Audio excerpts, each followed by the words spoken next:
여호수아서 여호수아서 말씀을 함께 읽으면 12장까지 정보 여호수아서 났습니다. 13장부터 이제 분배가 하나님께서 시작이 이스라엘 백성에게 약속하신 가나안 땅을 여호수아를 분배 내용이 지도자 여호수아를 22장부터 마지막 24장까지는 여호수아가 죽는 그런 이야기가 기록되어 있습니다. 여호수아서 땅 분배가 13장부터 이제 시작이 되는데 그 시간적으로 볼 때 여호수아가 전쟁한 그 기간은 총 7년 정도 걸린 것으로 봅니다. 그러니까 BC 1400 가나안 땅을 모세가 출애굽을 시작해서 40년 이 13년 시간이 지나고 가나안 400년 땅을 나누어 한 7년 정도 분배하고 정착하는 주전 한 1400년 나눌 수가 있고 그 경이라고 볼 수 있죠. 이제 땅을 정복하는 이야기는 먼저 준비를 해서 전쟁을 마치고 일장에서 정복을 오장은 했다는 것인데 준비하는 과정. 여호수아의 나이가 그때 이제 100세 약간 넘은 거죠. 6장부터는 100세 약간 넘은 이스라엘 가나안 땅을 세 파트로 나눠서 가운데 이제 또 남쪽 실제로 그래서 가운데 땅을 정복하는 일이 쉬운 일은 아닙니다. 이 시점에서 땅을 정복 전쟁 1차 정복 전쟁이 끝났지만은 땅을 다 정복한 건 아닙니다. 전체적인 것을 이렇게 크게 정복한 것이고 그래서 세부적으로 또 후반부는 땅 하나를 남아 있는데 요단강을 기준으로 그래서 예를 들면 동쪽과 서쪽이 남아있는 동쪽에는 주요 땅이 루벤 블레셋 블레셋 반지파 이렇게 세 지파가 목축을 하는 팔레스타인 지역이 다 적인 목축이 아니고 길라 중요한 도시 좋은 땅이 중요한 있어서 족속 미리 족속이 모세 때 이미 가사도 정복했기 때문에 그렇게 미리 언급이 분할하는 걸 다시 한번 이들은 확실하게 분할하는 이야기가 쫓아내지 못한 것이죠. 나중에 보면 이들로 인해서 이스라엘 굉장히 괴롭힘을 당하지 어떻게 분배할 것인지 분배하는 우리가 며칠 나오고 마지막 21장쯤 가면은 사무엘 다이 12지파가 하나님을 예배할 때의 끝자락의 중심지 이 블레셋을 어디다 괴롭힘을 당하고 있었다는 걸 우리가 알 수가 있죠. 삼손이 블레셋을 이제 끝이 나는데 마지막에 그러나 지도자였던 여호수아가 그래서 이스라엘을 지금도 팔레스타인과 이스라엘이 동거하고 있잖아요. 근데 이 블레셋의 블레셋이 마지막 이스라엘의 여호수아가 기업이었던 죽는 것을 기록한 이 여호수아가 정복한 하나의 그런 역사책 같은 이게 안 되고 그런 내용들이 그런데 기록되어 그로부터 한 400년이 지나면 핵심은 1000년쯤 하나님 말씀에 바로 다윗 순종하면 순탄하게 다윗 정복이 되는 비로소 그러나 블레셋을 순종하지 아니할 때는 당연히 될 것 같은 골리앗과의 싸움에서 다윗이 이기고 순종할 때는 불가능하게 보였던 사울을 이어서 다윗이 왕이 되었을 때 이 블레셋을 완전히 조그만 아이성도 정복할 다윗 수 왕 때. 없고 그러니까 이런 400년 정도의 기간 동안은 계속 이 깨닫게 하는 정복이 계속됐다고 봐야 되는 거죠. 주제는 성경의 주제는 사실 하나님의 왕되는 것은 그리고 인간이 반응하는 부분은 이 사실을 우리가 한번 생각해 볼 때에 여기도 똑같이 그런 그걸 결국 완성시 1장 다윗을 통해서 함께 결국을 나누겠습니다. 그러나 인간은 이제 그러한 지도자가 약속을 여호수아죠. 그래서 하나님 지도자를 성취하기가 쉽지가 않은 부분에 인간은 한계가 있는 그 부분에 모세부터 시작되는 것은 인간의 한계를 지도자로 여호수아의 나이가 그래서 많아서 늙었다. 하나님께서 여호수아를 이걸 얻을 땅이 아주 많이 이 남아있다. 여호수아의 말에 입장에서 담겨 있는 교훈은 막막한 우리 인간은 모세는 위대한 지도자예요. 그렇지만 하나님의 약속은 모세는 반드시 다수가 되는 것이고 그러면 우리 아직 리더십이 적용해 본다면 하나님께서 우리에게 주신 비전이 있습니다. 그리고 교회 일은 더 어렵습니다. 모세도 물론 비전이 단계에 노예 상태에서 벗어나는 것도 완성된다고 말하기는 어려울 수도 있다. 어려운 것은 그 사람들을 데리고 남의 땅을 빼앗는 것이 남의 땅이 하나님이 약속하신 가나안 땅인데 어쨌든 다음 세대 실제적으로는 전쟁을 벌여서 준비해서 몰아내고 그 다음 불가능한 그 일을 이루도록 도망가는 것보다 하는 이런 남의 집에 들어가는 게 더 어렵겠죠. 모세가 여호수아에게 그런 면에서 사실 근데 더 어려운 여호수아는 것입니다. 그 다음 세대도 아직 안 되는 준비를 더 어려운 과제를 수행해야 되는 여호수아 다음 세대를 정말 겁이 났을 것입니다. 두려웠어요. 하나님의 약속은 변치 않는다. 그런 상태에 있었다는 것입니다. 그것을 하나님은 아시고 예를 들면 우리 지도자를 세우시면 그냥 못 본 척 하시는 분이 아니시라 하나님의 약속과 어떤 능력을 주시고 그 일을 감당케 하신다는 것입니다. 그리스도인의 제자들로 하나님이 이렇게 세워가는 두려워하는 여호수아에게 나타나셨습니다. 우리 시대에 잘 안 이루어진 그 여호수아를 격려하고 계속 또 어떻게 해야 이끌냐 하는 것을 가르쳐 주시는 말씀이 오늘 1장에 기록되어 있습니다. 이 여호수아서 1장 말씀 너무나 유명한 말씀이죠. 그래서 이런 항상 어떤 것을 새롭게 시작할 때 또 지금 뭔가 상황이 상당히 두렵고 그래서 여기에 뭘 시작해야 될 때 1장 말씀을 항상 읽어올 필요가 있습니다. 특별히 그래서는 이제 신방할 때 13장은 요단 동쪽 지역 분배의 내용이 나오고 있습니다. 어떤 새로운 사업을 시작하시는 분이나 요단 서쪽 그런 지역 어떤 새 출발이 나오는데 요단 이런 분들에게 이 말씀을 꼭 쪽이 무엇입니까? 전합니다. 그래서 이 말씀 반지파와 루벤 갓 여호수아의 나타나셔서 하신 말씀의 핵심은 땅이죠. 핵심 것입니다. 모세가 목표를 다시 한번 하나님 모세의 말씀하시되 시대에 정복됐던 땅입니다. 내가 이 가나안 땅을 너희한테 주겠다고 약속했다고 이미 모세가 죽기 전에 이 지역을 시온 그 약속이 이거야 하고 여기 정복했잖아요. 비전과 목표를 하나님이 정복하고 다시 났을 한번 때 깨닫게 하시다. 이반세 지파가 제일 처음에 가져야 될 것은 분명한 목표가 와서 뭘 해야 될지를 지도자가 모르면 이 공동체는 목표를 결과를 알지 못하는 거니까 우리한테 달라 했을 때 먼저 모세가 출발 전에 완전히 점검해야 될 너희들에게 이게 내가 뭘 할 것인지 나머지 9반 분명히 하는 작업을 어떻게 해야 되겠느냐. 그러므로 너희들은 싸워라.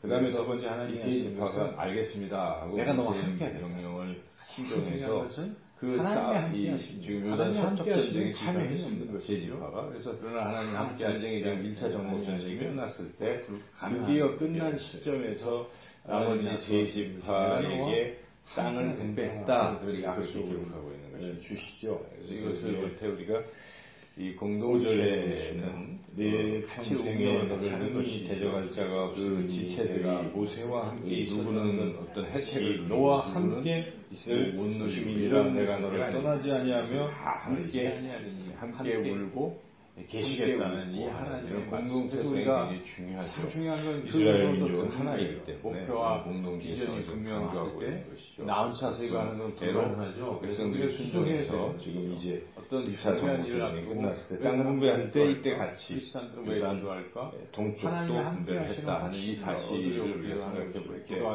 하나님 말씀하신 걱정하지 마. 가족 공동체 또 나라 공동체의 음성을 우리가 확실히 듣고 이제는 그 하나님을 절대적으로 믿고 신뢰하고 나아가고 그런 것들이 굉장히 중요합니다. 그렇게 나아갈 때 하나님께서 내가 너와 함께 할 테니까 하게 되면 항상 불만이 있고 분열이 되는 것이죠. 그래서 우리는 담대하라. 그래서 이런 것입니다. 강하고 담대하라. 또 그래서 우리는 본문을 깨닫습니다. 두려워하고 또 한 가지 위축되면 특별히 여기 이제 14절 나와 함께 하시니까 불가능은 없다. 14절을 읽어보겠습니다. 그런 믿음을 가져야 돼요. 오직 레위 지파에게는 성경과 나는 기업으로 것이 없었으니 이는 그에게 말씀하신 것과 같이 이스라엘의 하나님 여호와께 화제하니 그들의 기업이 되었음이더라. 여기 똑같은 내용이 겁낼 것 없는 것입니다. 확신을 가지고 나아가야 전도자는 확신을 가지고 나아가야 되는 것이죠. 그러면 하나님 하시는 오직 레위 지파에게는 그렇게 확신을 가지고 담대하게 나아갈 필요가 있습니다. 그리고 이스라엘의 하나님 여호와 구체적으로 이제는 하나하나 어떤 방법들이 또 필요하지 않겠습니까? 이렇게 가야 될지 저렇게 가야 목표는 저긴데 이걸 이런 방법을 써서 뭐냐 것이죠. 이거는 우리가 디테일한 것은 또 어떻게 되겠습니까? 하나님께 여쭤봐야 되고 하나님의 원리를 알려주시면 그대로 강자는 내 것이다. 순종하고 나가면 되는 것이죠. 구체적인 내 것이다 하는 말씀하십니다. 율법 다 너희에게 하나님의 말씀 속에 다 있다. 구별해서 모세에게 내가 내 것이다. 하나님 말씀 항상 하나님 그렇게 말씀하시잖아요. 모세에게 받은 율법 제에 써 있는 거 그냥 그대로 우리 날마다 읽고 기도하고 묵상하고 그대로 순종하기만 하면 된다. 하나님의 좀 쉬시지 말고 그냥 말씀대로 순종하는 게 순종인 것이죠. 그 신앙의 기본 1번이고 거기서부터 7절까지 다 같이 읽어보겠습니다. 오직 강하고 극히 담대하여 그렇게 모세가 여기 명령한 그 율법을 다 지파 12지파 중에 그러나 사람아 치지 말라. 그리하면 어디로 가든지 형제와 레위 지파는 이 율법책을 하나님을 섬기지 말고 하나님을 섬기지 말고 그것을 묵상하여 그 안에 기록된 대로 다 지켜 행하라. 전적으로 네 일이 평탄하게 될 것이며 기업을 주면 기업통을 가지고 뭐 농사도 짓고 우리가 소출을 만들어내고 하나님 향해서 나갈 때 기도하고 그걸 면해 주시는 것이죠. 레위 지파는 그거 하지 말고 하나님 어떻게 해야 될까요? 이것을 할 때 하나님이 이 생각을 떠올려주시면 그냥 그대로 레위 지파는 어떻게 먹고 사는 것인가?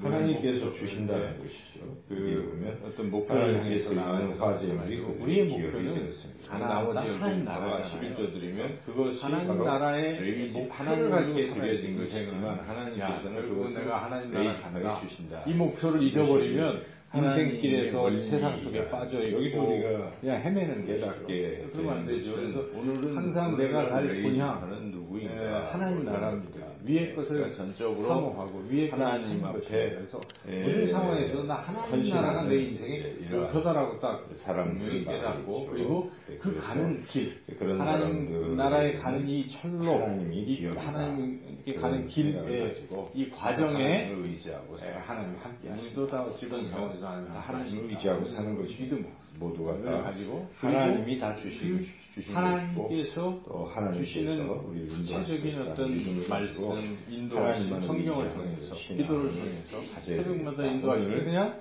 순종하고 가면 우리의 드디어 땅을 나누는 하나님 나라에 도달하죠. 있다는 것이죠. 이렇게 하나님께서 세우신 지도자를 내버리신 것이 찾아오셔서 우리가 지금 천국을 향해서 가고 있습니다. 1절에서 9절까지의 말씀을 하나님의 나라가 완성된 것이 아니고 이제 이 말씀을 듣고 도상에서 여호수아는 굉장히 담대해졌죠. 그래서 담대해지니까 10절에 완성에 대한 사람들 불러가지고 이제 명령하는 거예요. 언젠가 가자 하나님 나라 분명히 우리는 갈 수 있다 이렇게 선포하는 그러나 아직은 진행 중입니다. 우리의 성화도 진행 중인 것이죠. 이럴 때 우리의 자세는 양식 완전에 대한 사흘 안에 너희가 이 요단을 건너 너희가 하나님 여호와께서 너희에게 최선을 다하는 것입니다. 여호수아가 하신 땅을 찾기까지 들어갈 것임이라 물론 다 여호수아가 하지 못했잖아요. 사흘 안에 우리에게 주어진 요단강 건넌다 이렇게 한 걸음 우리는 오늘도 최선을 다해서 두려움 떨었던 미래를 여호수아가 하나님 나타나셔서 말씀해 주시니까 이렇게 반응을 잘하잖아요. 우리도 하나님의 음성을 잘 들을 필요가 있어요. 어떤 큰 일을 출발할 때 항상 기도하면서 하나님 이 확신 또 함께 하심 이런 듣고 그리고 믿고 그리고 담대하게 이제 선포하고 진취적으로 나아갈 필요가 있습니다. 한 걸음 탁 나아가니까 백성들이 그거 보고 전부 이제 여호수아를 지도자로 세우는 거예요. 지도자는 인정하게 된 것입니다. 그래서 뒤에 보면 여기 여호수아가 이제 이렇게 하라 하고 이제 얘기하니까 이제 당신이 지도자입니다. 모세에게 우리가 한 것처럼 당신에게도 똑같이 지도자로 인정하고 당신께 절대적으로 순종하겠습니다라고 서약을 하는 것이죠. 그게 17절부터 18절 같이 한번 읽어보겠습니다. 우리는 범사에 모세에게 순종한 것 같이 당신에게 순종하려니와 오직 당신의 하나님 여호와께서 모세와 함께 계시는 것 같이 당신과 함께 계시기를 원하나이다. 누구든지 당신의 명령을 거역하며 당신의 말씀을 순종하지 아니하는 자는 죽임을 당하리니 오직 강하고 담대하소서. 백성이 일사불란하게 여호수아를 이제 지도자로 인정하고 완전히 순종하면서 나아가겠다고 결단하는 이런 장면의 말씀이에요. 물론 중간에 한 가지 이제 또 에피소드가 끼어 있는데 그것은 12절부터 15절까지의 그 말씀은 이제 요단 동편에 이미 땅을 차지한 므낫세 지파, 루벤 지파, 그리고 갓 지파, 므낫세 반 지파 이런 세 지파가 이미 땅을 차지했으니까 나머지 9지파한테 너희들끼리 가라. 우리는 다 차지했다. 이러면 이게 이제 안 되잖아요. 그러니까 그때 모세하고 약속했든지 너는 이 땅은 나중에 여기 하고 일단은 다른 9지파와 함께 싸우러 가야 되지 않겠느냐고 여호수아가 그 얘기를 하는 것이죠. 그러니까 여호수아는 상당히 공의로운 사람인 것이죠. 정에 끌려서 아이고 처자들도 있고 목축 하려면 너들이 좀 있어야 되고 외적인 침입하면 안 되니까 여기 지켜라 이런 정에 끌린 발언을 하는 것이 아니라 원래 하나님께서 말씀하신 대로 하신 대로 원칙 그리고 공의라는 것은 공평해야 된다는 것입니다. 누구는 그냥 혜택만 누리고 있고 누구는 싸움만 하고 있으면 지도자가 그거 그대로 두면 안 됩니다. 그래서 공평하게 누구나 똑같이 함께 해야 된다는 것입니다. 우리가 하나님의 일을 할 때 봉사할 때도 사실은 같이 해야 되는 것이죠. 어떤 사람은 죽어라 봉사하고 어떤 사람은 그냥 죽어라 놀고 있고 이렇게 만들어가는 지도자가 아닙니다. 그래서 지도자는 어찌 보면 다 함께 우리가 같은 마음을 할 수 있도록 자꾸 격려할 필요가 있고 또 그걸 지도할 필요가 있는 것이죠. 물론 훌륭한 공동체는 그러한 지도 리더십에 순종하면 다 같이 공의롭게 함께 협력해서 나갈 수가 있겠지만 불순종하면 그것도 할 수가 없는 것입니다만 그러나 지도자는 항상 원칙을 가지고 공의롭게 해야 되는데 여호수아가 그런 원칙과 공의를 발휘해서 그들이 감동하고 그렇습니다. 우리가 그러면 그렇게 하겠습니다 하고 결단하는 이야기가 그 중간에 삽입되어 있습니다. 오늘 이 여호수아서 1장 말씀을 통해서 우리가 하나님 주신 비전을 성취하기 위해서 중요한 그것은 지도자가 먼저 하나님께 기도하며 하나님이 함께 하심에 대한 확신 그리고 담대함, 진취적인 태도 그리고 공의로운 공평하게 다룰 수 있는 또 원칙을 잘 지키는 이러한 지도자가 있어야 되는 것이고 공동체는 그 지도자를 하나님이 세우셨다면 그 지도자에게 또 절대적으로 순종할 수 있는 이러한 공동체가 되면 그 비전을 이루어가는 것이죠. 그래서 우리가 주변에 어떤 교회, 큰 교회를 이루고 하는 어떤 그것이 꼭 좋다는 것은 아니지만 목표를 향해서 이루어가는 교회들이 있잖아요. 거기에는 반드시 이런 요소가 있는 것입니다. 비전을 제시하고 믿음을 가지고 나가는 지도자와 또 그걸 따라가는 그런 사람들이 있으면 항상 하나님의 역사는 우리가 일어나고 경험할 수가 있습니다. 근데 그거 하나가 잘 안 되면 이게 잘 안 되는 것이죠. 그래서 우리가 우리 참된 제자교회는 바로 하나님 주신 비전을 향해서 나가는 그러한 그리고 비전을 성취하는 그런 공동체가 되기를 우리가 기도하고 나아가시기를 주님의 이름으로 축원합니다.